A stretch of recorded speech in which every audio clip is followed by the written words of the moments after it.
Olá, sejam bem-vindos. Quando nós falamos de filosofia, as pessoas nos veem como pessoas que só ficam pensando, paradinhas, sem tomar nenhuma atitude, sem agir. E quem treina pesado, sem filosofia, acha que somos preguiçosos e charlatões. Daremos então início ao estudo de filosofia prática.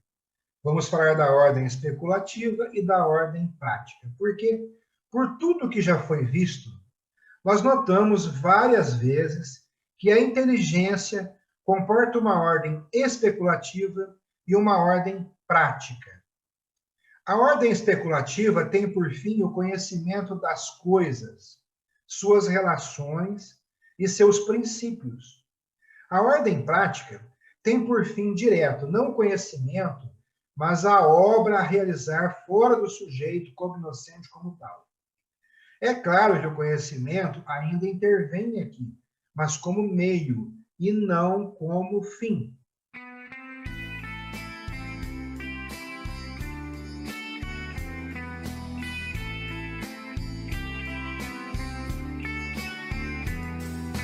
A ordem prática é dupla. Ela compreende o domínio do fazer e do agir. Ou bem se trata de fazer ou produzir uma obra sensível, que é o domínio da arte, ou então de agir ou conduzir-se conforme as exigências do bem, e é domínio da moral. Concluindo-se então que a filosofia prática se compõe de duas partes distintas: filosofia da arte e filosofia moral.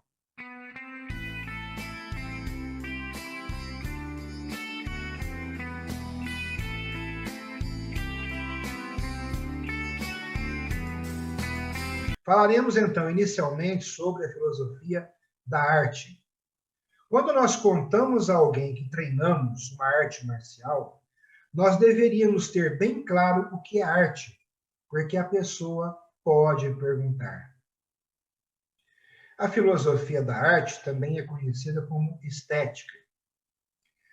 As principais questões que interessam a estética dizem respeito à natureza da arte, à natureza do belo, objeto da arte, à divisão das belas artes, às regras da arte, às relações da arte com a moral. Principalmente isso aqui é muito interessante para nós. Muito.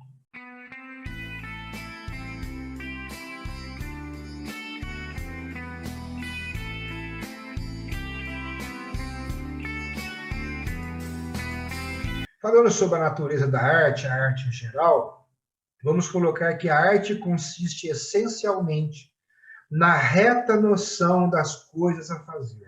Isto é, ela tem por função determinar que condições a obra a produzir deve preencher para ser conforme a ideia do artífice. Deste ponto de vista muito geral, não se fará distinção essencial entre as artes úteis e as belas artes, entre o artesão e o artista. Nos dois casos, trata-se de fazer passar uma ideia de mesa, ideia de relógio, ideia de uma melodia, de um monumento, etc., para a matéria, de encarná-la de algum modo. A arte é sempre o que regula esta impressão da ideia numa matéria sensível.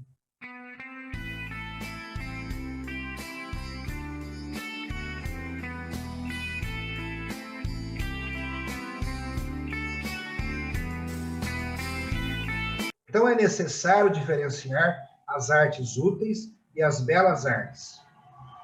As artes úteis visam essencialmente a um fim útil, sem excluir, é claro, a beleza, sendo que esta intervém como acréscimo.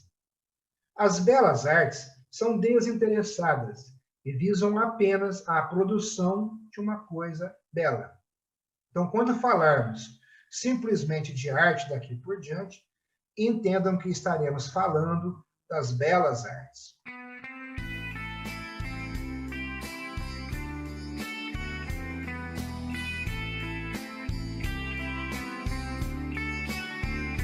Eu falei anteriormente que quando conversamos com alguém, falamos que treinamos uma arte marcial, deveríamos ter bem claro o que é arte, porque a pessoa pode perguntar.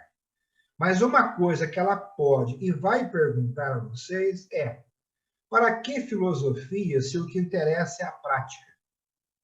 É claro que só a filosofia não te dá condições como lutador.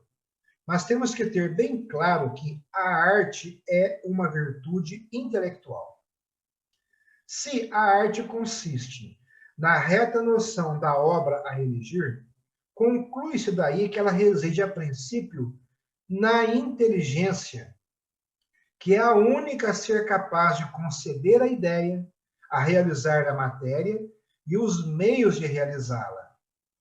A arte, além disso, é uma virtude, ou hábitos, isto é, uma qualidade permanente que aperfeiçoa a faculdade visando a ação fácil, rápida e deleitável.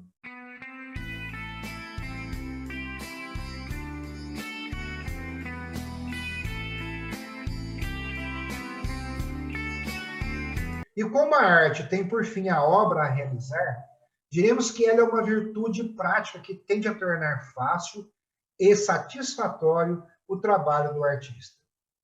Daí se segue que o verdadeiro artista possui uma espécie de infalibilidade nas coisas de sua arte e também uma espontaneidade criadora que parece fazer de sua atividade artística como que a manifestação de uma segunda natureza.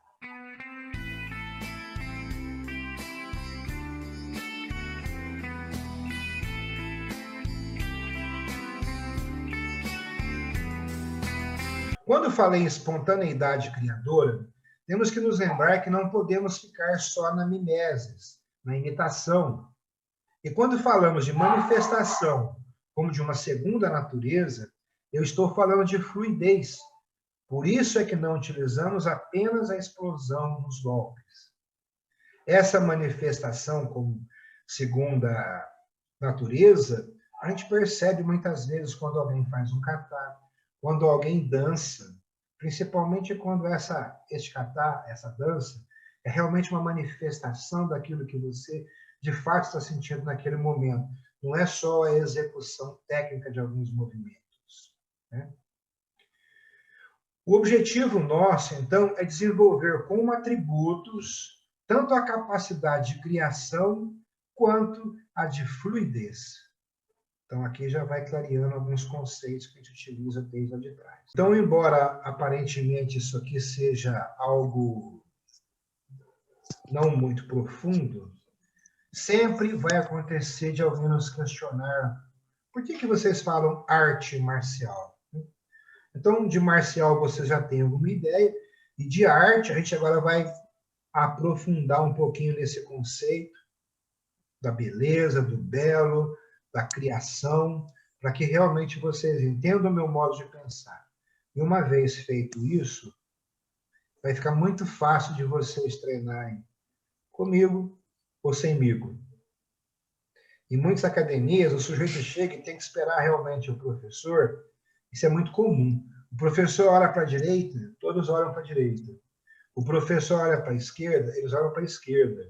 Então, quem treina comigo há bastante tempo, igual o Valfrido, ele já me viu, às vezes, conduzir os alunos, um grupo grande, fazer com que eles olhem numa direção, em outra, façam coisas, só para eles mesmos acabarem sentindo, e, de repente, ele tá sendo conduzido, ele está sendo manipulado. Ele não está sendo influenciado, está sendo manipulado. Então, não é interessante. Mas quando vocês entendem os conceitos, o cara pode aparecer ou não aparecer, passar uma mensagem, ela treina dessa forma, que você já conhecendo a ideia como ela é, como eu disse, né, intelectual, a ideia, o criador, o artífice, o executor, então é possível de você fazer o seu trabalho. Então, nesse nível, a internet para nós é uma maravilha, não é necessário que a gente esteja juntos pessoalmente. Eu tenho um pessoal que entra em contato comigo, lá da Espanha, de Portugal, da França, também do sul da França, para trocar ideia. E, de repente, eu fico pensando, poxa vida, como é que eles conseguem assimilar tantas coisas que eu estou passando? Porque quando eles perguntam a segunda coisa, uma segunda vez, uma terceira vez que entram em contato, você percebe que eles realmente pegaram aqueles conceitos, aquela ideia e introjetaram, eles vivem aquilo, realmente acreditam naquilo. Então, é muito interessante que o pessoal faça isso. É o que eu sempre digo na academia, eu brinco com vocês, é aquilo. Chega a televisão lá para entrevistar, fazer perguntas sobre o treinamento, eu quero ser feliz a ponto de poder falar que eu vou sair e vou deixar o Hélio explicar. O Hélio está saindo também, ele fala, não, eu vou deixar que outra pessoa explique. Então, de qualquer um de vocês, principalmente desse grupo nosso, seja capaz de dar as mesmas respostas que eu daria, porque entendeu e aceitou, captou aquela ideia. E aí sim a gente pode dar uma deslanchada. Ok, pessoal? Os. Muito bem. Vida longa e próspera, paciência, perseverança. Tudo de bom para vocês. Os, como é que é? Boa noite. Boa. Boa noite.